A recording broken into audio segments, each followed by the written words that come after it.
la criminalité, c'est un cycle. Et tu vois, le nouveau procès va se dérouler sans qu'aucun témoin ne se présente à la barre.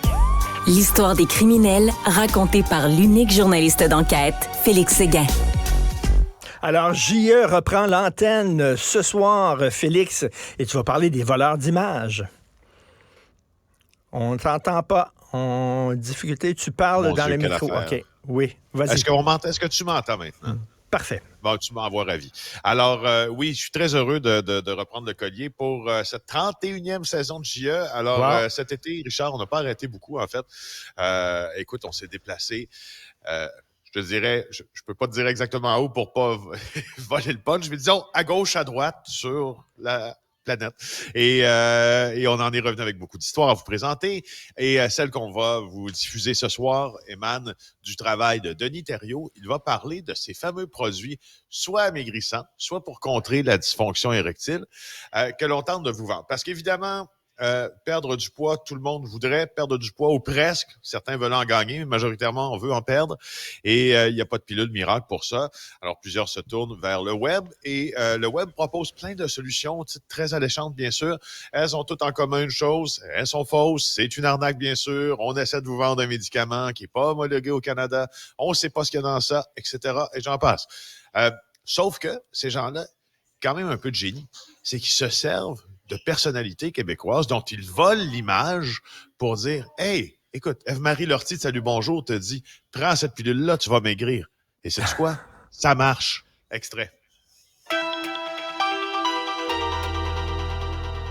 Cette publicité de pilules pour maigrir a attiré leur attention. C'était l'animatrice de Salut Bonjour le matin. Ève-Marie Lortie. Ève-Marie Lortie avec le docteur. Puis qu'elle là. Nathalie Yavo. Nathalie Yavo. C'est ça. Il était posé qu'il parlait d'eux autres. Puis j'ai dit que c'est un docteur, elle doit savoir qu'est-ce qu'elle fait. J'ai dit à Jacques, pourquoi est-ce qu'on n'en prend pas? Si ça peut nous aider. Ouais.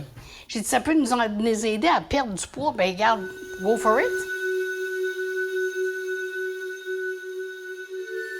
Il n'en fallait pas plus pour convaincre le couple d'acheter les capsules de Via Keto vendues par la compagnie 360 Nutriments. Au moins, j'ai reçu le produit. OK. Ouais, puis finalement, le produit, ça a-tu marché? Avez-vous perdu du poids? Non. Même pas un once. Non. Hey, j'entends le monsieur qui dit « On la connaît, Ève-Marie Lortie, on la connaît. » Puis là, c'est plus que de la colère. Ça me chagrine beaucoup, là. C'est vraiment ça, là. J'ai de la peine pour ces gens-là. Là. Ils sont tombés dans le piège. Paf! Ben, vous pensez quoi, ces gens-là? Ah, c'est des... C'est des crosseurs, collés, c'est pas bien dur. Hein? Félix, quand tu dis tantôt ça marche, c'est pas le médicament qu'on vend qui marche, c'est-à-dire c'est la stratégie de marketing en utilisant des vedettes. Mais écoute, Félix, effectivement, c'est épouvantable qu'on fasse ça, puis j'espère qu'ils vont être punis, ces entreprises-là. Mais moi, j'ai hâte de voir J.E. ce soir, parce que tout ce que je vois, ce sont les publicités là, qui sont imprimées dans le journal aujourd'hui. Mais ça me paraît des pubs cheap. Tu regardes ça, puis tu sais, il faut être aussi à l'affût. Là. Tu regardes ces pubs-là, puis tu dis, ça a l'air à être cheap. Ça m'étonnerait que des vedettes du calibre de Claude Legault puis Gino Chouinard s'associent à des entreprises cheapettes de même. Là.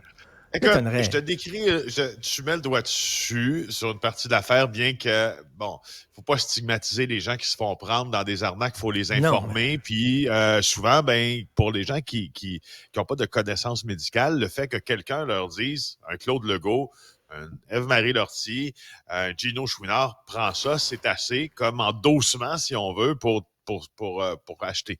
Maintenant, que tu réfères aux publicités. La publicité de Gino Chouinard qui essaie de vendre des médicaments contre la dysfonction érectile. Le moins qu'on peut se dire, c'est qu'on l'attend pas là, Gino. Parce que sur la publicité, il y a des filles en bikini à moitié nues en arrière. Puis dans l'entrevue qu'il nous donne, il nous dit, c'est come on, là. Voyons, ça, c'est pas moi. Donc, effectivement, ça a l'air cheap et tout ça. Mais tu sais, Gino, c'est pas le genre de gars à faire cette publicité-là avec des filles en bikini. Là. C'est un gars très réservé, puis tout ça. Là, voyons donc, tu sais. C'est ça. Puis ça présuppose une autre question. Donc, tout ce que tu me dis maintenant, c'est qui fait ça? Qui essaie de... C'est ça qu'on va découvrir à JA ce soir, tu me vois venir, mais qui utilise l'image des vedettes québécoises? Sans surprise, une compagnie qui possède une autre compagnie à numéro, qui possède une autre compagnie à numéro, qui se trouve où? Pas ici. Évidemment. Donc, ça veut dire que les vedettes n'ont pas de recours contre ces maudites compagnies-là. Exactement. Sauf que la question qui est hyper importante dans ça, si quelqu'un, parce qu'on a remonté la piste d'un gars jusque, je pense qu'il était en Andalousie. Lui, là, je suis pas sûr que Ève-Marie Lortie, il sait c'est qui. Pas sûr que Gino Chouinard, il sait c'est qui, pas plus que Claude Legault. Ça veut dire qu'il y a quelqu'un ici qui lui vend des listes. Ça veut dire qu'il y a quelqu'un ici, une agence de soit marketing ou tout ça, qui, sciemment ou non, vend une entreprise étrangère une liste de personnalités que l'on pourrait dire influentes, en tout cas, puis qui tomberait dans le bon gabarit, si l'on veut, pour vendre ce type de médicaments-là. Alors, tu sais, ça part d'une publicité, ça débouche sur quelque chose d'assez vaste, et puis c'est de ça dont on va parler ce soir avec Gino puis ses femmes en bikini. Mais, écoute, ça doit être extrêmement frustrant, mais je comprends là, qu'il faut pas blâmer les victimes. Puis, écoute, moi, j'ai déjà été victime d'une arnaque aussi comme ça au tout début d'Internet. Là, j'avais reçu un message de ma banque, supposément, puis j'avais répondu, puis tout ça. Là, on n'était pas vraiment au fait. Mais tu sais, il va falloir maintenant de plus en plus, puis attends que l'intelligence artificielle se mêle de ça, là. Là, ça va être difficile en maudit de faire la différence entre ce qui est vrai et ce qui est faux. Oui, attends que l'hyper-trucage, Richard, attends que l'hyper-trucage se raffine au Québec, parce que là, principalement, l'hyper-trucage, on est dans des trucages de personnalités anglophones ou de gens anglophones majoritairement, parce que c'est là où la langue est la plus développée, puis le logiciel d'hyper-trucage.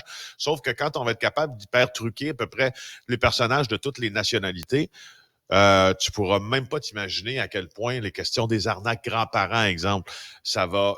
et ça augmente déjà un peu. Écoute, on prépare quelque chose à JE cette année là-dessus. Ah oui? Tu vas tomber en bas de ta chaise. Richard Olivier a fait synthétiser sa voix. Richard Olivier, journaliste spécialisé, Moses de bon journaliste en consommation, a fait synthétiser sa voix et il demande de l'argent à son père. Son père n'y voit que du feu. Ah boy! Écoute, écoute, on va pouvoir voir maintenant Gino Chouinard dans le lit avec une fille à bikini. Pour vendre les médicaments. Ça va être quelque chose. Ça, oui. Bon. Alors, l'hypertrucage, c'est ce qu'a utilisé un proprio contre certains de ses locataires de l'hypertrucage. Oui, c'est ça. De mauvais traits, de très mauvaise foi. Je suis content que le Journal de Montréal en parle. Bravo, Francis Pilon. Suit beaucoup cette affaire-là des promoteurs immobiliers qui, dans le contexte de pénurie de logements puis de manque de logements abordables, suit ça de près. Un gars de Gatineau condamné par le tribunal administratif du logement, le TAL, a versé 10 000 à ses anciens locataires, sexagénaires, soit en 62-66 ans, expulsés de mauvaise foi. Un gars qui est à la tête de l'entreprise Matino Développement, nommons-le, Luigi Matucci. Très important promoteur immobilier de l'Outaouais. Il a expulsé Darquise Plante et Benoît Bonneville en 2022 d'un de ses appartements à Gatineau. C'est le prétexte habituel, hein? Il va reprendre le logement pour son beau-fils. Alors, en mai ou en juin 2022, le beau-fils change d'idée. Vu le coût de la vie, son emploi instable et le fait que sa copine est étudiante, il n'habite pas le logement. Alors, par la suite, Matucci communique pas avec les locataires pour les aviser des changements. Qu'est-ce qu'il fait? Il monte le prix. Alors, oui. Tu sais, je te dis, il faut les suivre, ces gens-là. Tu sais, dans le contexte, moi, je les suivais déjà avant. Tu sais, j'aime bien ça penser. J'aurais aimé penser qu'au Québec, on aurait été capable de le régler. Il me semble qu'on faisait des reportages il y a 25 ans. Moi, j'en ai déjà fait sur la crise du logement. J'aurais pensé que ça se serait amélioré. Manifestement, pas du tout. Alors, je pense qu'il faut suivre nos gens qui font preuve d'abus. Ben oui, c'est pas tous les propriétaires qui sont des requins. Non, tu peux tomber sur un bon propriétaire, mais il y en a exactement comme eux autres. Ils veulent faire une passe d'argent puis ils inventent toutes sortes de maudites raisons pour se débarrasser de leurs locataires en disant « Il faut que mon fils ait besoin d'un logement, etc. » alors que c'est faux. Donc, on regarde JE ce soir, ne serait-ce que pour voir Gino Chouinard et des filles en bikini. Et on s'en reparle lundi. Bon week-end. Avis à la